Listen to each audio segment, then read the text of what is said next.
हर हर महादेव। कैसे हो आप सब? आशा करती हूँ आप सब ठीक हो गए। तो आज है सोमवार का मेरा व्रत और मैंने सारी पूजा करने की सारी चीज़ें रेडी कर ली हैं, जिसमें सारी चीज़ें भांग धतूरा पान फूल पत्ती जो भी आते हैं बेलपत्री सारी चीज़ें रेडी कर ली है। पंचामृत कर लिया है। ये मैंने भोलेनाथ जी के सारे कपड़े तैयार कर लिए उनके पूरे परिवार के लिए। और ये है पार्वती माँ का सुहाग, जो कि मेरा मन था सुहाग चढ़ाने का, इसलिए मैं पार्वती माँ का सुहाग ले आई हूँ। उसके बाद आ गई हूँ मैं मंदिर में। तो मैंने पूरे मंदिर की पहले साफ़ सफाई की, क्योंकि जो पहले मेरे से पहले पूजा करके गए हैं उन्होंने भी सारे फूल पत्ती चढ़ाए हैं, उन्होंने भी अच्छे से पूजा की थी। तो मैंने सारी चीज़ें पहले यहाँ से साफ़ की हैं और फिर पान पत्री बिखेरने के बाद में मैंने कर दी है भोलेनाथ पर अभिषेक की प्रक्रिया स्टार्ट। तो सबसे पहले मैंने सादा पानी से अभिषेक किया, उसके बाद मैंने दूध से, फिर दही से, फिर शहद से, फिर कोरे पानी से। उसके बाद मैंने एक एक करके गणेश जी महाराज को, उसके बाद में कार्तिकेय को, फिर नंदी जी को, सबको एक एक बारी बारी से मैंने सबको कपड़े पहना दिए हैं। क्योंकि वो कपड़े जो मैं लेके आई थी, मेरा मन था पहनाने का, जो ये मैंने खुद ने नहीं बनाए हैं, ये बनाए हैं मेरी सिस्टर ने। और क्योंकि मुझे इतना डेकोरेशन आता नहीं है तो उसने कपड़े बनाए, लेकिन ये जो सितारी फ्लावर है ये मैंने लगाए हैं। और उसके बाद मैंने पार्वती जी के बाद में नंदी जी को कपड़े पहना दिए हैं और फिर मैंने लास्ट में भोलेनाथ को। लेकिन बाय मिस्टेक एक चीज़ हो गई है कि भोलेनाथ को मुझे गोल वाले वैसे कपड़े बनाने थे, क्योंकि मुझे बिल्कुल आइडिया नहीं आया था, इसलिए मैंने उनको भी सेम जो भी सबको बनाए थे वो बना दिए। लेकिन नेक्स्ट टाइम मैं ध्यान रखूँगी। उसके बाद मैंने कर दिया पूजा पाठ स्टार्ट।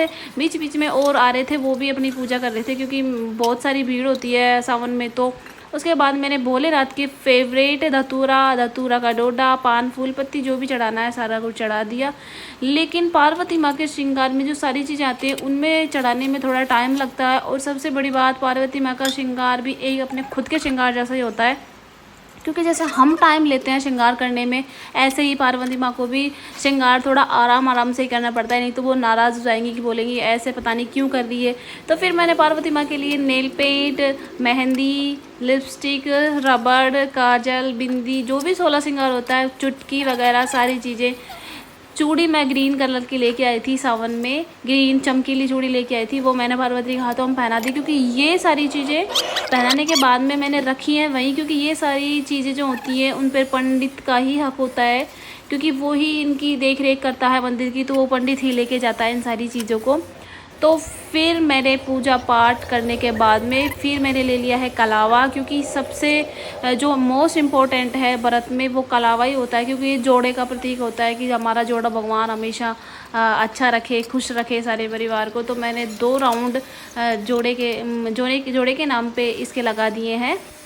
और इसके धागे लपेटने के बाद में मैं आ गई हूँ दिया जलाने के लिए, क्योंकि आरती भी तो करनी बाकी है अभी। तो सबसे पहले मैंने 2 जोड़े लिए हैं एक साथ, एक बत्ती नहीं लगाती इसलिए मैंने 2 बत्ती ले ली हैं। और उसके बाद मैंने लगाया है कपूर, क्योंकि कपूर भी शुभ माना जाता है। कपूर में थोड़े से काले तिल डाल दो, क्योंकि उससे भी भोलेनाथ की पूजा होती है। भांग डाल दो किसी के पास है तो। फिर बारी बारी से एक एक करके मैंने सबकी पूजा आरती कर ली है।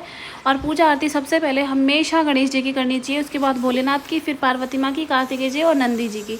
पूजा करने के बाद में मैंने सबके पैर छू लिए हैं, आशीर्वाद ले लिया है, भगवान सबको सुखी रखे।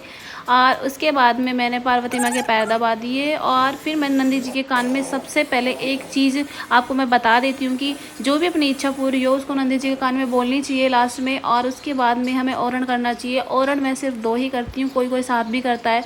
2 ओरण करने के बाद में मैंने दिया है ढोक लास्ट में, और ढोक देने के बाद में फिर मैं लास्ट में साथिया बना के क्योंकि किसी ने यहाँ पे पहले से उल्टा साथिया बना रखा है, तो मुझे इस बात पे हंसी भी आती है, पता नहीं कौन है जो उल्टा साथिया बना के चला गया है। तो सभी को हर हर महादेव।